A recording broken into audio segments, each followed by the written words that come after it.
Hola, ¿qué tal? Muy buenas tardes, bienvenidos a esta lección mezcalera, la primera de este 2023 como parte de las actividades del Club Cultural del Mezcal. Les doy la más cordial bienvenida a todos nuestros fieles seguidores y gente del club. Vamos a iniciar con esta clase.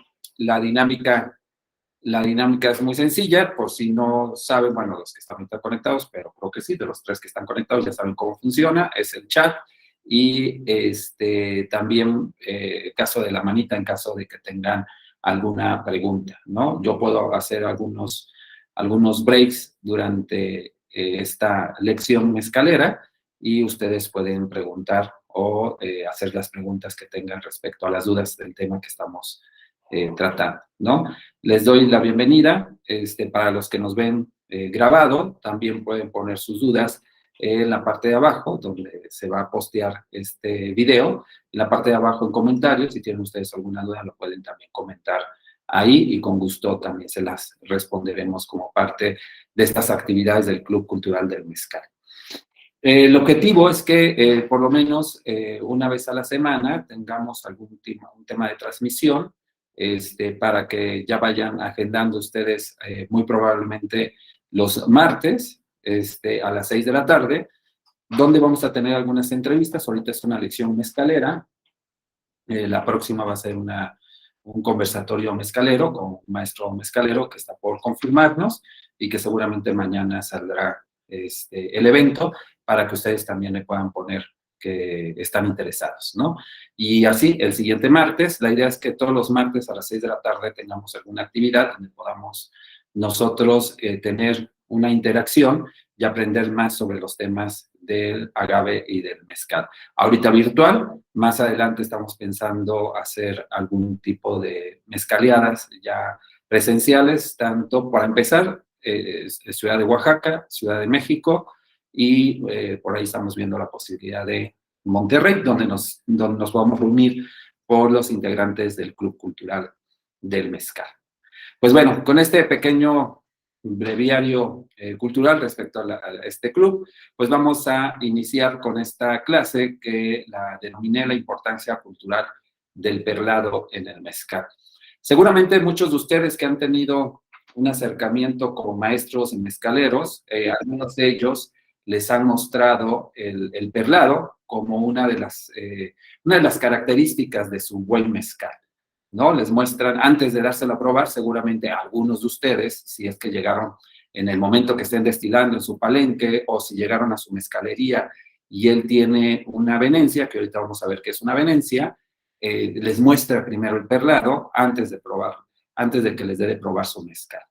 Justamente el perlado es estas perlas que ven ustedes aquí en la fotografía, que se hacen, creo que tengo una fotografía mejor, que se hacen justamente en una jícara, puede ser una jícara, un vaso, una jícara más grande o algún otro recipiente que se tenga, un plato hondo, por ejemplo, en algunas comunidades se utilizan para hacer esta prueba del perlado. El perlado consiste justamente, o son las burbujas que se hacen en el momento de que se pasa el mezcal de un recipiente a otro. Cada comunidad tiene sus diferentes recipientes o han adecuado ciertos recipientes para mostrar lo que es el perlado. El perlado son estas burbujas que ustedes están viendo aquí con unas gotitas que están cayendo de un canuto o de un carrizo. Canuto le dicen en algunas comunidades, el carrizo, que tiene un orificio en la parte de abajo. Esta acción también, donde se crea el perlado, esta acción se llama venenciado. El nombre muy probablemente viene del vino, porque en el vino se venencia el vino y seguramente el vino se venencia como que se oxigena antes de hacer una cata de vino, por ejemplo, ¿no? Cuando van a probar los vinos de las barricas, hacen esta acción de venenciado, donde oxigenan el vino. En el caso del mezcal, el nombre como tal, exactamente no sé de dónde viene. No hay un registro como tal desde qué momento se empieza a decirle venenciado esta acción de cambiar el mezcal de un recipiente a otro. Lo que sí tiene nombres es las perlas, que ahorita lo vamos a ver. Pero también no solamente se llama venenciar a esta acción de pasar el mezcal de un recipiente a otro, sino también tiene el nombre de cuernear. en comunidades, sobre todo del occidente del país. En el caso del venenciado, se ocupa un carrizo, que el carrizo está hueco, que es como la fotografía que estamos viendo, la parte de izquierda está hueco, y en la parte de abajo, en la unión, el carrizo, si ustedes no lo conocen, es un tallo de una planta, y entre bordes se compone como de varias estructuras el carrizo. Entonces, entre estructura y estructura del carrizo, tiene una especie de tapa, ¿no? Es como un bambú, gracias, Roque, es como un bambú. Entonces, es la estructura, es como varios bambucitos, con varios carricitos, componen el carrizo entero. Entonces, cuando lo cortan, queda una especie de unión, y en esa unión está totalmente sellada. Entonces, en esa unión sellada, lo que se hace en esa unión sellada es que le hacen un hoyito con un clavo o con algún alambre, un hoyito muy pequeño, y todo lo demás está hueco. Entonces, lo que se hace en el venenciado es succionar el mezcal de la jícara, succionarlo, no llega a la boca, ¿eh? Nunca llega a la boca, es como un popote, vamos, pero no está hueco, está abajo, sino tiene un orificio, nada más succionan, captan a manera de pipeta el mezcal y lo dejan caer. Y en ese momento de dejar caer, lo que hace el líquido es que captura aire y se hace el perlado, ¿no? Entonces, lo que busca el maestro mezcalero es que el perlado esté parejito, finito y que no se reviente fácilmente. Esa es la acción de venenciar. Ahora, en el occidente del país, Jalisco, Colima, mayormente, ocupan cuernos de vaca, o sea, cuernos de una vaca. Si logran ver aquí en la foto de abajo, está acá dos cuernitos, y entonces pasa de un cuerno a otro el líquido, el mezcal, que se puede llamar tusca, vino, como le llaman en la región, ¿no? Entonces lo pasa de un cuerno a otro, y ahí no le dicen vamos a venenciar el mezcal, le dicen vamos a cuernear el mezcal, justamente porque está hecho en cuernos, ¿no? Esta acción. La otra acción también para venenciar, es decir, de buscar el perlado, pasar el mezcal de un recipiente a otro. En Guerrero, por ejemplo, en algunas comunidades no utilizan el carrizo, sino utilizan vasos. Pasan de un vaso a otro y le dicen venenciar. En el caso, por ejemplo, de Santa Catarina, Minas, en Oaxaca, no utilizan el carrizo tampoco, en Oaxaca, sino que utilizan un embudo. En el embudo echan el líquido, lo tapan, ya sea con el dedo índice o con el dedo pulgar, dependiendo de cómo se acomode el maestro, y lo vacía en una jícara o lo vacía en un vaso, tratando de que salga con fuerza del embudo y se haga el perlado lo más fino posible, ¿no? En otras comunidades sí utilizan carrizo y utilizan un plato, no necesariamente una jícara. Entonces, cada comunidad se va como acomodando de acuerdo a los materiales que tenga alrededor para poder mostrar el perlado de su mezcal. Este perlado vamos a ver que tiene significados, ¿no? Sobre todo un significado cultural de calidad de ese mezcal, ¿no? Entonces, vamos a ver acá para qué sirve dónde se ocupa ese perlado, ese indicador. Bueno, se ocupa primero para los cortes. Generalmente casi todos los mezcales del país, casi todos, se destilan dos veces. Se hace una primera destilación, destilan el tepache de maguey para separar lo volátil de lo no volátil, lo separan entre el azúcar y el bagazo y todos los líquidos volátiles que tiene el mezcal. Hacen una primera destilación. Esta primera destilación generalmente tiene diferentes nombres, como común, ordinario, shiche, ¿no? Aguavino, tiene diferentes nombres. Después lavan la olla o el alambique donde lo estén haciendo, lo lavan completamente, sacan el bagazo, sacan los residuos y entonces echan esa primera destilación, que es agua con diferentes alcoholes y diferentes compuestos, y lo vuelven a echar al destilador, a la olla que está en contacto con el fuego. Lo tapan y hacen una segunda destilación. El objetivo de la destilación es separar compuestos a través del punto de ebullición. De acuerdo al punto de ebullición se van a ir separando los compuestos a manera de vapor. Entonces, lo que hace el maestro mezcalero de las diferentes comunidades del país van midiendo el fuego en esa segunda destilación. Ya va como muy medidito porque justamente lo que van a buscar es la separación de compuestos con base en el punto de ebullición. Entonces va a salir primero, lo primero que va a salir con ese calor que están dándole a la olla o al alambique, lo primero que van a salir van a ser los compuestos más volátiles, es decir, que su punto de ebullición sea el más bajo. En este caso, el punto de ebullición del metanol es el más bajo. Generalmente el punto de ebullición del metanol es del 65.7 grados Gay-Luxac, ¿no? Perdón, centígrados, 65.7 grados centígrados. Entonces ya comienza a evaporar y lo primero que sale va a ser justamente el metanol y salen alcoholes superiores. También va a salir etanol, ¿no? El etanol que es el alcohol que nos pone felices y el metanol es uno de los alcoholes dañinos que nos puede dejar ciegos. Entonces lo primero que sale ya en líquido, o sea, se pasa por el condensador, ya sea que el condensador sea en la parte de arriba o que sea un condensador que pase por un serpentín, lo primero que va a salir van a ser estos compuestos volátiles de alcoholes superiores, ¿no? Metanol, etanol, y todavía no sale el agua porque pues, no alcanza el punto de ebullición hasta los 100 grados centígrados. Entonces, lo primero que sale es eso. A esa primera parte, esos primeros compuestos químicos que muy probablemente sean dañinos para la salud, como el metanol, es lo primero que a ellos le dicen, lleva el nombre de puntas. Posteriormente, viene ya más o menos a los 100 grados centígrados, 110 grados centígrados, viene el agua junto con el etanol y junto con otros compuestos químicos que van a dar notas aromáticas al mezcal. En esa segunda parte, a esa segunda parte, el maestro mezcalero dice cuerpo. Y a la parte final, los compuestos que son más pesados, o sea, que su punto de ebullición llega a ser como de 187 grados centígrados, como los terpenos, como el butanol, que son compuestos muy aromáticos, pero que su punto de ebullición es muy alto. Entonces, ese, o los ácidos grasos, por ejemplo, tienen puntos de ebullición muy altos, 150, 180, 190 grados centígrados, ¿no? Entonces, hasta llegar a esos grados centígrados es que van a condensarse, ¿no? Van a evaporarse y posteriormente condensarse. Entonces, al final vienen las puntas. Entonces, esta separación de compuestos, el maestro lo hace de forma empírica.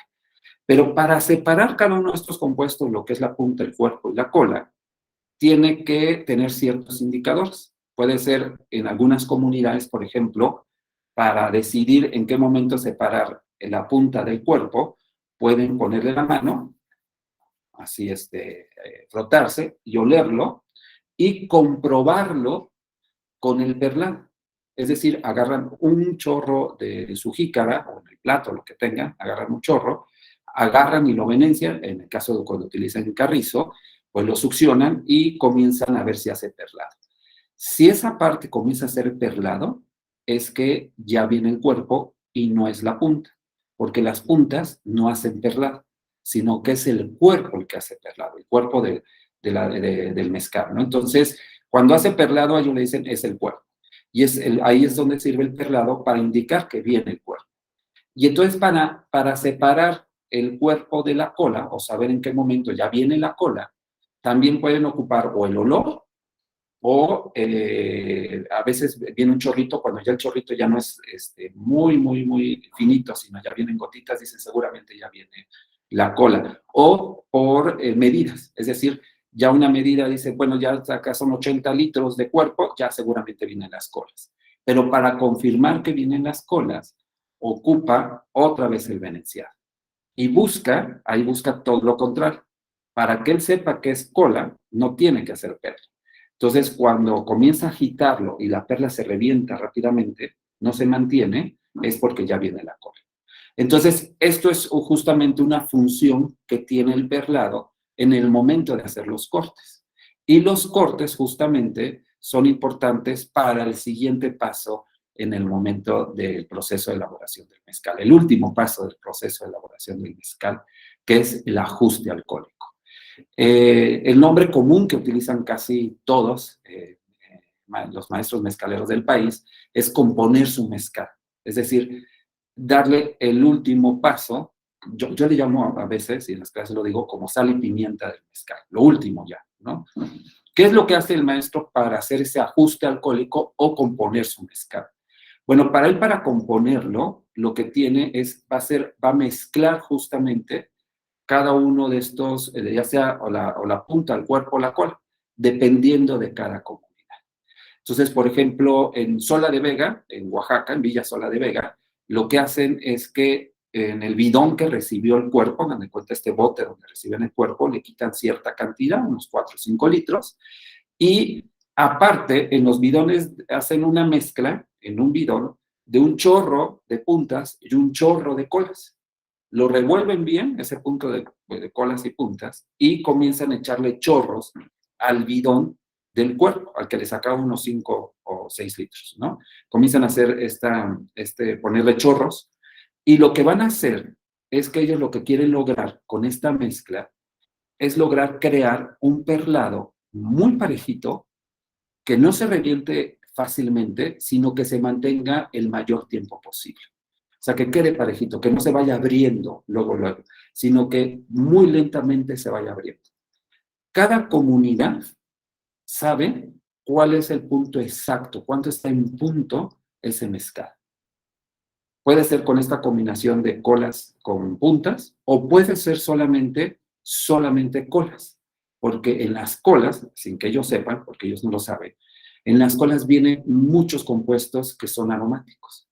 Pero esas colas van a ayudar, justamente todos esos compuestos van a ayudar a que se haga perlado o por lo menos que se mantenga el perlado. Ahorita les explico por qué se hace el perlado y por qué se mantiene con las colas. Entonces van a buscar que se mantenga el mayor tiempo posible. Ese es un indicador de calidad de un buen mezcal. Un buen maestro mezcalero le da su tiempo y le otorga su tiempo justamente a este ajuste alcohólico.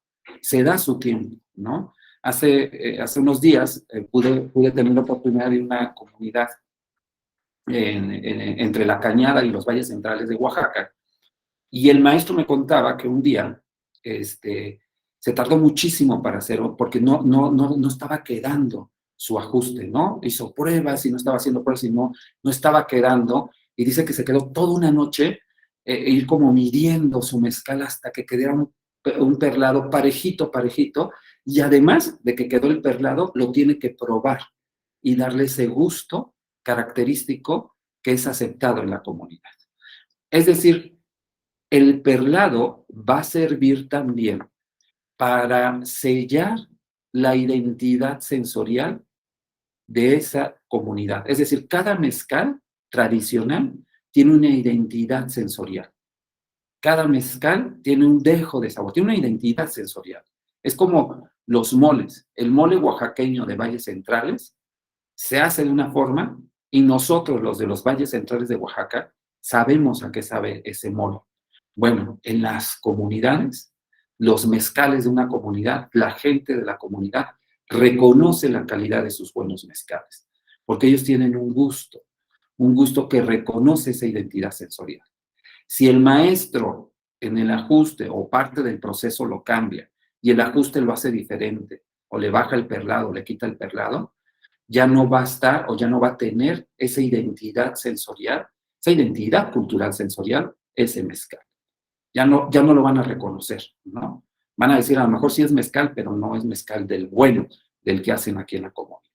Entonces, esas dos funciones, muy principalmente y culturalmente, por eso es importante el perlado. Primero, porque es un indicador cultural de calidad de un buen mezcal. No es necesario probarlo muchas veces, sino ver que haga el perlado. Y la otra es porque ayuda justamente a crear y a sellar esa identidad cultural sensorial de un mezcal. De ahí la importancia del perlado en los mezcales tradicionales. Por esas dos grandes funciones que tiene, ¿no? Ahora, esas son las funciones que tiene el perlado en la comunidad culturalmente. Pero ¿de dónde viene? ¿De dónde viene? Bueno, antes de decir de dónde viene o cuál es el origen de este perlado, déjenme decirles que, por ejemplo, en cada comunidad recibe un nombre ese perlado. Es decir, recibe el nombre de aperlado, por ejemplo, recibe el nombre de conchas, de rosario, de panal, porque tiene como, les da la idea de un panal de abeja. Entonces dicen, miren, ya se hizo el panalito. Mi panalito quedó parejito. Si ustedes se dan cuenta en esta foto está parejita, aunque tiene unos chiquitos y otros grandotes. Este tamaño, el tamaño, hasta el color, el tornasolado que da y la cantidad de tiempo que dure, el maestro lo puede leer. O sea, esas características que les acabo de decir, la cantidad, el tamaño, el colorcito y el tiempo, el maestro lo sabe leer. Y el maestro sabe si ya está bien su mezcal, es decir, si está bien mezclado su mezcal, y si ya tiene los grados alcohólicos que él quiere dejarlos. Porque otra de las cualidades que tiene también el perlado, y que me faltó decirlo, es medir el grado alcohólico, que es el ajuste alcohólico tradicional, ¿no? Mide el grado alcohólico, y ellos lo miden. Ellos ya saben que cierto tiempo, cierto tamaño, y que no se revienten luego, tienen tantos grados. Y cuando uno lo revisa con el densímetro, coincide entre uno antes o uno después, pero coincide, ¿no?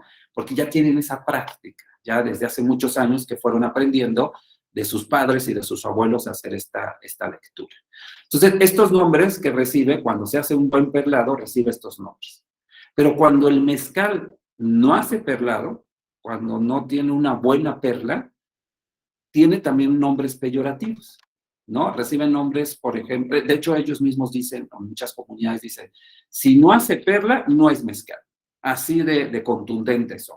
Cabe mencionar que esto aplica para los mezcales tradicionales, los mezcales de tradición, los mezcales que son elaborados, por ejemplo, por maestros mezcaleros de hace mucho tiempo, por ejemplo, ¿no? De 3 generaciones. Entonces, los mezcales que no hacen perla reciben el nombre, por ejemplo, de agua borracha, de mezcal chirrio, de mezcal orillado, de mezcal chirrión, de mezcal ciego, de mezcal bautizado. Tienen diferentes nombres en cada comunidad. Cada comunidad le da un nombre a esta acción de no hacer perlado, ¿no? Entonces, de ahí la importancia. Para ellos, un mezcal que no haga perla no es un buen mezcal o no se puede llamar mezcal en las comunidades. Esto aplica evidentemente para los mezcales tradicionales. Ahora, ¿cuál es el origen del perlado? ¿Por qué leen el perlado? ¿Quién les enseñó a leer el perlado? ¿Desde cuándo viene? ¿No? De acuerdo a un estudio que hizo Paulina Machuca, si ustedes no conocen el libro se llama Vino de Cocos, La Nueva España, se llama. Les lo voy a mostrar para que ustedes lo tengan, para que ustedes lo vean. Permítanme.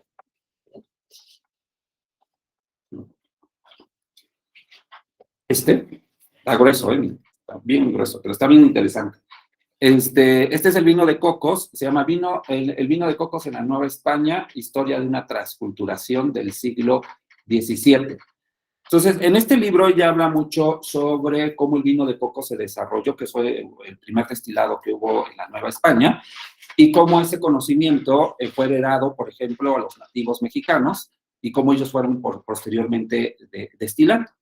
Aquí lo que vemos nosotros es una imagen de una destilación que se hace por ahí de 1600, a finales del siglo XVII, y se está haciendo la destilación del sake en un destilador de olla de barro. Tiene un destilador en la olla de barro de abajo, una olla de barro arriba, y una olla, esta sí sale, y en la parte de arriba un condensador que le están echando agua, la están meneando para que no se caliente, y posteriormente le echan agua para que siga frío la parte de arriba, que es el condensador.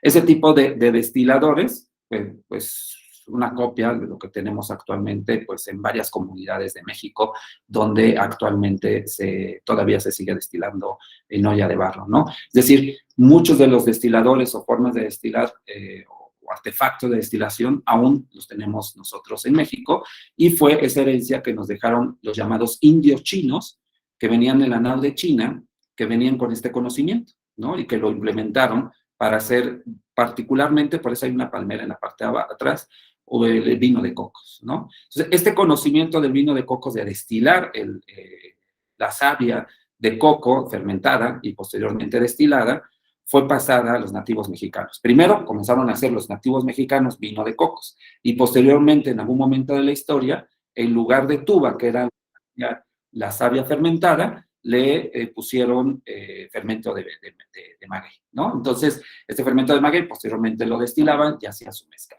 Pues bueno, esta historia nos cuenta, a grosso modo, yo se los conté ahorita, pero en este libro, cuando tengan la oportunidad, pídanlo, lo piden, no sé si todavía ya se llama el Colegio de Michoacán, de todas formas yo en la parte de abajo donde está el video les pongo la bibliografía de este libro.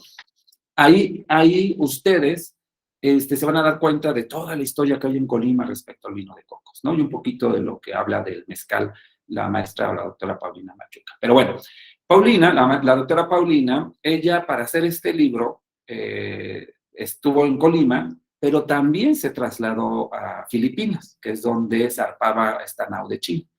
Y en Filipinas se dio cuenta que aún se sigue haciendo vino de cocos. En México ya no se hace vino de cocos, pero en Filipinas sí se sigue haciendo vino de cocos, que no se llama vino de cocos, sino que se llama lambanog. Lambanog, o sea, se llama lambanog, ¿no? Entonces, el lambanog se hace todavía de la savia, de la tuba, o tuba, como le dicen allá, se fermenta y se destila. Y para medir la calidad del lambanog, ocupan el perlado. O sea, lo perlean, nada más que ellos lo perlean entre vaso y vaso, ¿no? Y si está perleado, te enseñan ellos, miren, el lambanog está perleado y es bueno.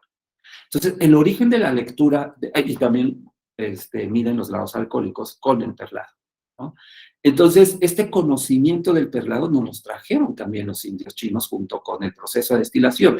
Y parece lógico finalmente, ¿no? Porque si van a enseñar todo, pues le enseñaron todo y todo este conocimiento de destilación, incluyendo el ajuste alcohólico, pues fue copiado o heredado de estos indios chinos y copiado de la destilación del vino de cocos. Entonces, eso se lo debemos justamente a los indios chinos, lo de ese indicador de calidad del perlado. Entonces, esta lectura del perlado es un conocimiento que viene desde el virreinato.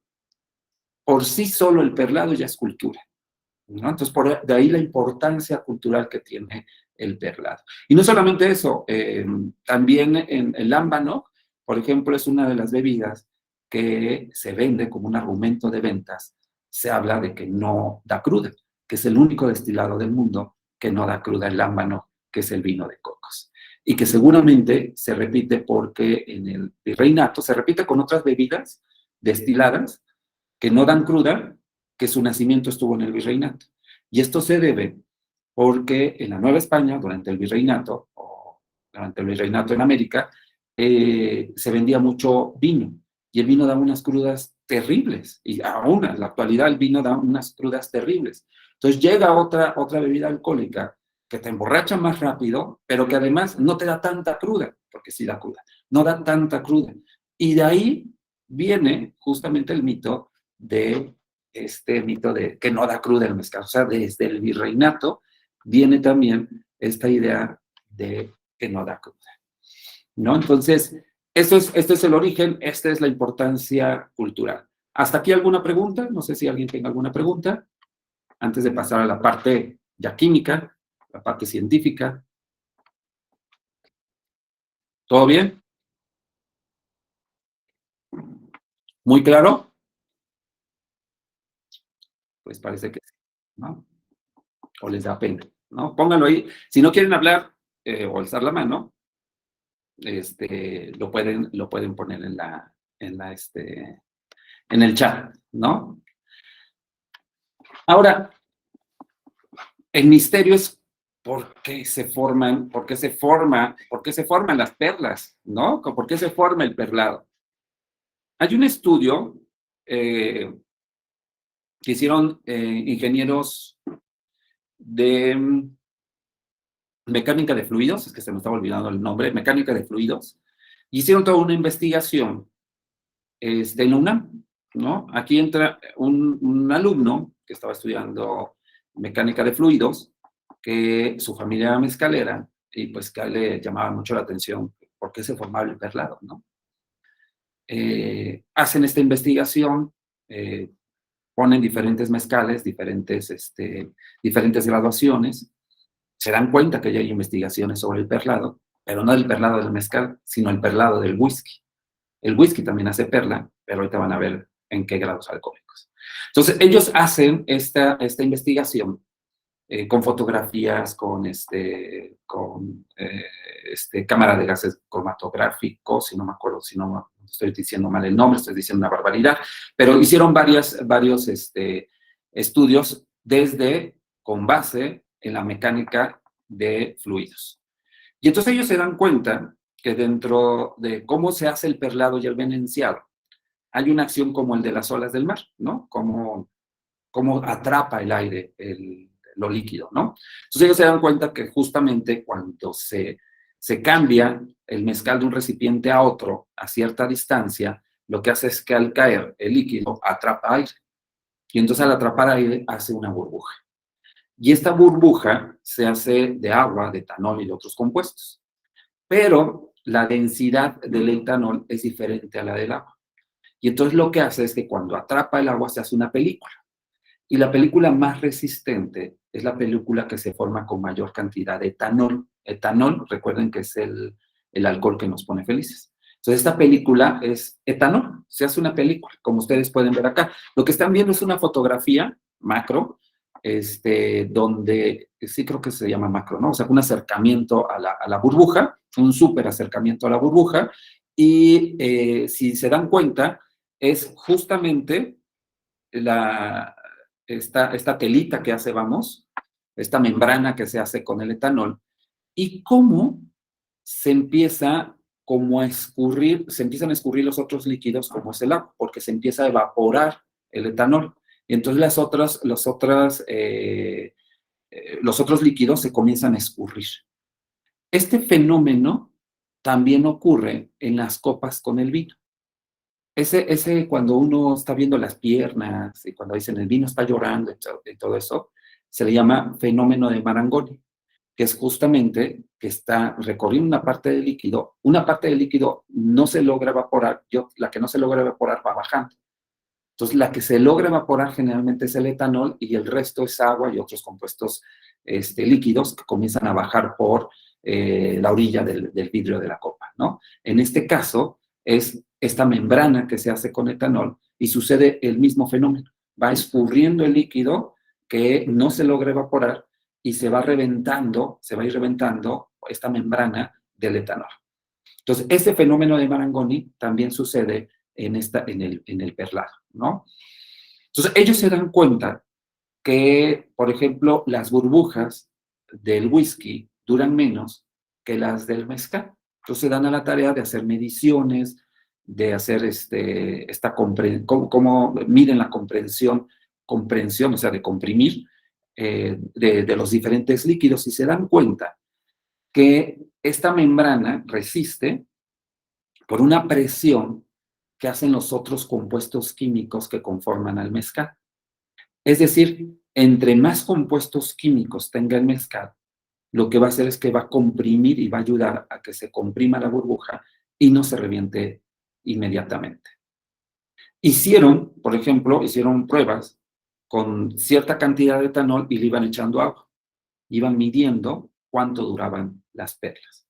Se dieron cuenta que la mayor cantidad se revienta, más bien se mantiene sin reventar cuando el nivel de porcentaje de etanol llega entre los 48 a 50, es el tiempo que más se mantiene sin reventar. Pero mientras vas echando agua, se va acabando su resistencia, ¿no? Entre menos etanol tenga, menos resistencia va a tener. Por eso ellos llegan a la conclusión que un mezcal que perlea generalmente está más cercano a los 50 grados. Y cuando los maestros miden sus mezcales, casi todo el país, por ahí Cornelio Pérez comentaba, los mezcales que hacen perla son entre los 45 y 55% alcohol volumen. Y coincide con este estudio. No, nada más que este estudio le quita menos de 45, se va un poquito más a 46 hasta 50, ¿no? Pero se tiene ya, si ustedes muestran, ustedes ven, si va más a 45, se revienta más rápido la burbuja. O sea, sí llega a hacerla, pero se revienta. Más de 55, llega a ser perla, pero se revienta inmediatamente. Pero cuando está entre 48 y 52, se mantiene mejor. Generalmente se mantiene más cuando el perlado es pequeño. porque justamente su nivel de medida hace que sea más resistente. O sea, entre más pequeñito sea, más resistente va a ser. Si la burbuja es más grande, es más probable que se vaya a reventar porque su estructura no soporta y se revienta. Entonces, generalmente los mezcales que vemos que duran mucho van a ser de un perlado muy pequeñito y muy parejito. Y generalmente coincide que son mezcales de 48 a 50 grados aproximadamente, ¿no? De ahí que esta sería como la comprobación científica de que la medición de porcentaje de alcohol volumen también es un indicador, en este caso un indicador de un mezcal tradicional. Por eso los mezcales tradicionales, nosotros decimos desde el Centro de Estudios sobre el Maguey y el Mezcal, que un mezcal tradicional tiene que ser entre 45 y 55% alcohol volumen, porque justamente es así como lo toman en las comunidades, y eso va a definir también su identidad cultural sensorial de esos mezcales, ¿no? Entonces, de ahí la importancia del mezcal, y bueno, ya esta es una comprobación científica, y eso nos da un por qué pueden medir el etanol. Ahora, la medición del porcentaje de alcohol volumen, no crean que lo trajeron, no es posible, vamos, que lo hayan traído los indios chinos, los filipinos. Es decir, los filipinos no agarraban y te decían, te voy a vender un vino de cocos de 50 grados, porque no existía esa medida. La medida del Gay-Lussac nació por ahí de 1820 aproximadamente, ¿no? Y muy probablemente ya se hizo mundial por ahí de 1850. Entonces, no es posible que en el virreinato se vendiera mezcal o se vendiera cualquier otra bebida alcohólica por porcentajes de alcohol. No había manera, porque no existía. Entonces, todo era por medida del perlado. De hecho, por ahí, ahora que estoy aquí en el Archivo General Histórico de Oaxaca, hicieron toda una exposición de bebidas alcohólicas y por ahí hay una bebida que se llama mezcal de perlas, ¿no? Entonces, todavía no encuentro toda la información, pero en eso estoy, porque me interesaría saber por qué, bueno, evidentemente mezcal de perlas porque hacía perlas, ¿no? Entonces, a ver si tiene alguna característica o algo, si se dicen cómo lo hacían o cómo hacían el perlado, etcétera.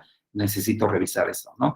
Ya para la próxima ya tendré esa información. Entonces, de ahí la importancia cultural del perlado, ¿no? Y cómo se miden los grados, pues bueno, yo creo que por ahí de 1900 a alguien se le ocurrió seguramente hacer medidas de alcohol y lo compartió con los maestros o en el momento que se etiquetó y vieron los grados alcohólicos, hicieron esa relación entre el perlado y el grado alcohólico. Esa relación entre el perlado y el grado alcohólico es reciente, lo que quiero llegar a decir, ¿no? Muy probable del siglo XX, muy probable. Entonces, falta investigación, no sé si alguien haya escrito al respecto o desde cuándo se pone en la etiqueta el porcentaje de alcohol en México, y desde ahí pudo haber venido esa relación entre perlado y grado alcohólico, pero eso es más actual, eso sí no vino desde el virreinato. ¿Qué pasa en la actualidad? Bueno, en la actualidad pasa que lamentablemente este indicador cultural del mezcal se está perdiendo, ¿no? Porque no se tiene mucho conocimiento sobre esto. Es decir, lamentablemente la norma mexicana que regula la producción y la comercialización del mezcal no pone límite entre el grado alcohólico y tampoco en sus categorías pone límites en grado alcohólico. No dice, un ancestral va a ser de 40 a 50, no, eso no lo hace, ¿no? Hay una norma del tequila de por ahí de 1974, un poco antes de 1974, antes de que le dieran la denominación de origen, donde sí viene que el tequila solamente se puede producir y el grado alcohólico que debe tener un tequila es entre los 45 y 55% alcohol volumen. Entonces sí hay una norma que habla sobre eso, ¿no? Pero fue por ahí de los años 70 del siglo pasado. Pero no gracias, más bien debido a la gran demanda del tequila, pues fueron ajustando los grados porque en lugar de ajustar el gusto del producto al gusto más bien que el gusto del consumidor se ajustara al gusto del producto, sucedió al revés, ¿no? Ajustaron el producto para que le gustara al consumidor, ¿no? Entonces, no fue una buena decisión. Es como si los quesos, yo doy ese ejemplo de los quesos gruyère o los quesos europeos que son como muy olorosos, en algunos casos dicen hasta pestosos, cambiaran todo su proceso para que fuera agradable para todos, por ejemplo, ¿no? En este caso hicieron lo mismo. Aquí para que ese picor y ese ardor no fuera tan desagradable para todos, ajustaron el grado alcohólico y lo bajaron. Y eso, pues, lo hizo el tequila primero, y cuando vino el boom del mezcal, pues se copió esa receta, vamos a decirlo, para que fuera agradable a más personas, ¿no? Quitando y yendo desapareciendo, y más bien provocando que desaparezca esa identidad cultural sensorial de los mezcales tradicionales, ¿no? Por eso el perlado en la actualidad está en crisis. Yo espero que, teniendo este conocimiento, ahora ya sea como consumidores o como comercializadores, ustedes puedan, pues, promover a que se consuman o promover a que se comercialicen mezcales que todavía hagan perlado, porque finalmente, como se dieron cuenta, es un indicador de calidad cultural que viene desde el virreinato. Y creo que es un conocimiento que se tiene que preservar como un patrimonio sensorial de México. ¿Preguntas hasta acá? ¿Dudas?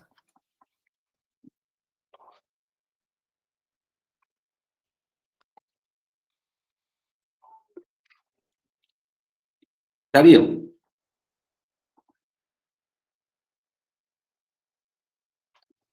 Ya estoy leyendo tu pregunta. Me imagino que es esta pregunta, ¿verdad? Ya estás hablando, no te escucho. Dice, ¿hay documentado algún atajo de la ingeniería química que simule el perlado? Por ahí se habla de la perlina. Yo tengo mis dudas respecto a que exista primero la perlina. Por ahí hay algunos ingenieros químicos que dicen que te dan la perlina, pero el combinarlo con el alcohol es complicado. Dicen glicerina. Es que le echan glicerina. La glicerina comercial hecha de petróleo no se diluye con el alcohol. Entonces, es poco, se vería, vamos, ¿no?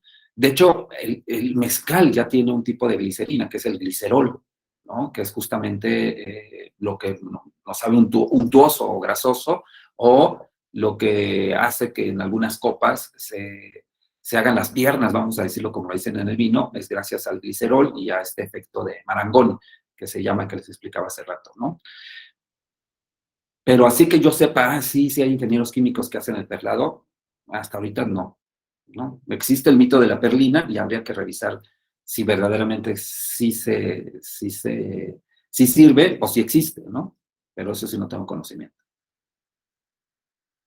¿Alguna otra pregunta? Sheila, en alguna ocasión me tocó ver un aguardiente de agave hacer perla. ¿Estos a qué se debe? ¿A cuál es la diferencia? Ok, un aguardiente de agave, en teoría, todo aguardiente o todo destilado de agave, fíjate, todo aguardiente o todo destilado de agave tiene que ser un mezcal, en teoría. ¿Por qué? Por el origen etimológico de la palabra mezcal, que viene de metl, que dice maguey, iscali, que es cocido, maguey cocido. Entonces, cualquier destilado de agave cocido tendría que ser un mezcal. Pero como tenemos una denominación de origen que seleccionó ciertos estados o ciertos municipios de estados para que ellos solamente pudieran ocupar la palabra mezcal. Entonces, los que están en otros estados o los que no llevan el proceso de certificación, es decir, que los vigilen cómo hacen su mezcal, aunque estén dentro de la denominación de origen, pero no quieren pagarla o no quieren certificarse por diferentes razones, tienen que ponerle su etiqueta aguardiente de agave. Pero en realidad lo que te estás tomando es un mezcal, ¿no? Ya sea que se hace en una comunidad que no está dentro de la denominación de origen o porque es un maestro mezcalero que no quiere certificarse porque no tiene dinero o porque no le interesa certificarse, ¿no? Porque tiene sus razones. Entonces, lo que probaste es un mezcal, nada más que se le llama aguardiente de agave por esta situación que te comento, ¿no? Y sí, se hace perla. Generalmente, muchas veces los destilados de agave, por ejemplo, si vas a un encuentro de maestros mezcaleros, no le dicen mezcal, muchas veces en etiquetas dice aguardiente de agave, y todos esos son muy buenos, y todos ellos hacen perlado, ¿no? Para el diplomado de mitos, dice Darío, para el diplomado de mitos y realidades, para el diplomado, no entendí tu pregunta. Darío, entonces podemos afirmar que todos los estados con denominación coinciden que para la parte cultural sensorial del mezcal el perlado es fundamental, algo así como un punto crítico de control universal. Así es, es un control de calidad, ¿no? De los mezcales tradicionales. eso sí, de los mezcales tradicionales, esos mezcales que hacen en comunidades mezcaleras de 3 generaciones, que están entre 45 y 55 grados, sí, es un indicador de calidad, ¿no? Y eso casi en todo el país, casi en todo el país. Hasta ahorita no he conocido una comunidad que diga, no, el perlado no, ya no lo hacemos, ¿no? No es el olor, a lo mejor, no sé, todavía no he conocido, ¿no? Dice Luis, ayer entré a una plática virtual y uno de los ponentes mencionó que hay 12 estados que pertenecen a la denominación. Eso es un hecho. Es que en el diario oficial de la federación, ya se les dio el permiso para ya estar dentro de la denominación de origen. El problema es que metieron amparos y entonces no los dejan certificarse. A esos que no dejan certificarse es Aguascalientes, Morelos y el Estado de México, porque Sinaloa se libró. Sinaloa dijo, a ver, estos amparos los vio y los desechó. Y actualmente Sinaloa sí está, pero los que tienen problema de esos 12 son Aguascalientes, Morelos y el Estado de México, porque les metieron amparos. Y ahorita, aunque sí pudieran certificarlos, las certificadoras no se quieren meter en problemas porque hay esos amparos por parte ya sea del gobierno del estado de Oaxaca o por empresas oaxaqueñas, ¿no? Pero sí, en teoría sí sí están dentro de la denominación de origen mezcal. Espero haberme explicado. ¿Alguna otra pregunta?